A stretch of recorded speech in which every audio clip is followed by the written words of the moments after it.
Hi, my name is Devin Trego. I'm a staff attorney here at the Legal Aid of North Carolina Fayetteville office. I'm going to talk to you today about 50C and 50D no contact orders in North Carolina.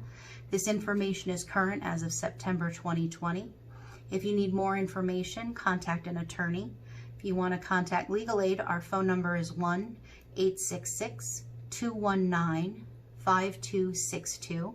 You can also find more information and apply for services online on our website, which is legalaidnc.org. So 50C orders, they're called 50C orders just because that's the part of the law you can find them in.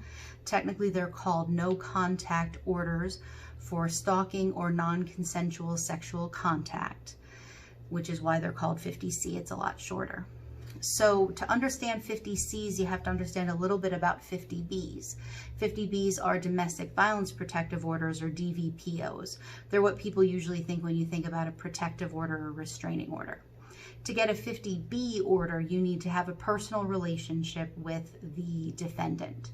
And so that's some family relationships, romantic relationships, household relationships. So in order to get a 50B, you have to have one of those relationships. In order to get a 50C, you have to not have that kind of a relationship. So we're talking about neighbors, strangers, maybe a coworker, something like that. Those are the people that you would file a 50C under.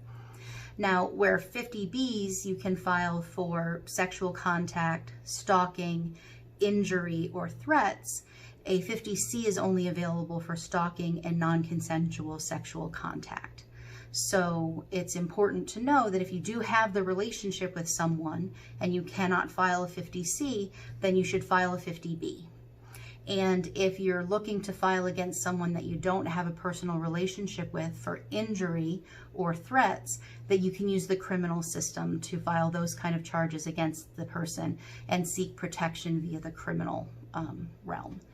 So a 50C, in order to go and file it, you can go to your clerk's office and in whatever county you're looking to file in, and they should have the paperwork there. You can also find the paperwork on the nccourts.gov website. You just go to find a form and then search for 50C. So the complaint is relatively short. It's about 2 pages. And in there, it's going to ask you for the details of the incident while you're filing. And so you want to put in there a specific date and enough information that the other party will know what incident you're referring to, and that the court will be able to see when you testify what you were referring to in your complaint. So once you've filled out that complaint with sufficient detail, you can ask the court for an emergency order. That's done what's called ex parte. Ex parte means that the other side isn't present for that part of the proceeding. So the court will decide whether or not to give you that emergency order. And no matter what, whether or not you get the emergency order, you'll be given a court date. So there's no filing fee at all for 50C orders. So you don't have to worry about that. And they'll be served by the sheriff in the county. And just so you know, anything that you put in that paperwork is going to be served on the other party. So just think about safety planning and whether or not it's safe for you to file and what information is safe for you to put in there. You are able to keep your address confidential in the paperwork, but you do need to give the court some kind of an address in order to send you paperwork. That can be a friend's address or a work address. You can also sign up for the Address Confidentiality program in North Carolina, and the best place to go for help with that is a local domestic violence or sexual assault center. So try to contact them. They can also help you with safety planning if you do decide to file. The other party's going to know where you're going to be in regards to the court hearing. So you probably want to do some safety planning, and your local DVSA agency is the best place to go to do that. So once you're given your court date and you show up on that date, we have other videos in which we've talked about how to proceed representing yourself. You can take a look at those videos too for some more detailed information. It's important to be prepared to testify on your court date, and it's also important to bring whatever evidence you feel you need to bring. In order to prove your case for non-consensual sexual contact, you would need to prove non-consensual sexual contact. in order to prove stalking, you need to prove a little bit more of a complicated thing. So stalking has a very specific definition here, and it is something that has occurred more than once. It can't just be a one-off, it has to be a pattern. Pattern starts at 2. It has to be directed at you. It has to be meant to terrorize, torment, or terrify you. And it has to serve no legitimate purpose. So for instance, if someone's calling you because they owe you money and they're trying to get that money, that might be considered by the court a legitimate purpose.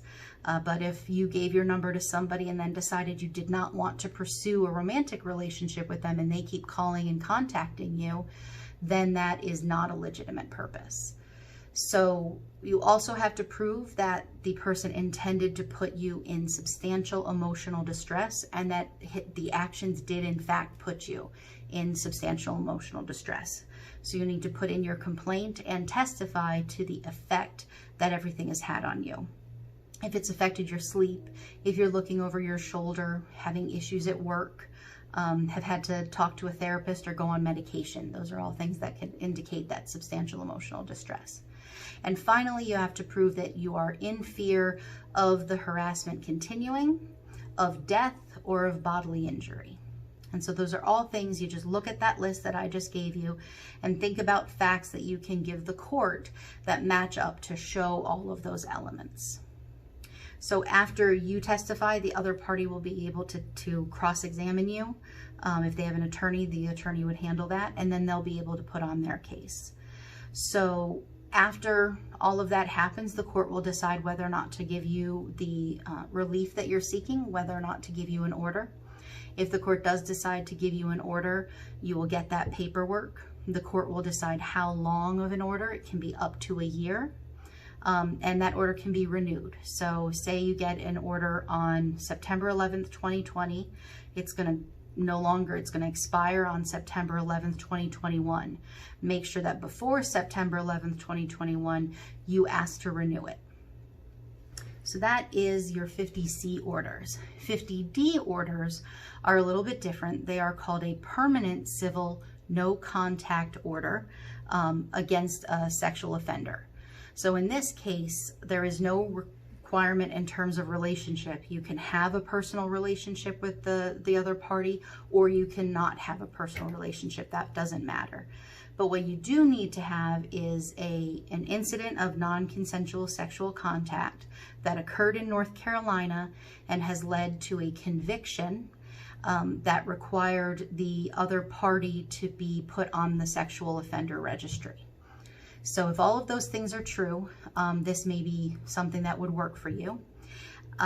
These are very rare, and the big reason for that is that there's another kind of permanent no contact order as part of the criminal process, and typically the prosecutor who is handling the case as part of the conviction and sentencing will get you one of those orders. But if for some reason that didn't happen, the two examples that we see most often, especially here in Fayetteville, is if the military did the prosecution instead of the local district attorney's office. That would mean that criminal North Carolina law wasn't used because of the military court, or also a federal prosecution. So if somebody crossed state lines or something and the criminal matter is prosecuted by the federal law, then in that case you wouldn't have that no contact order, so you could try to get one of these 50D orders.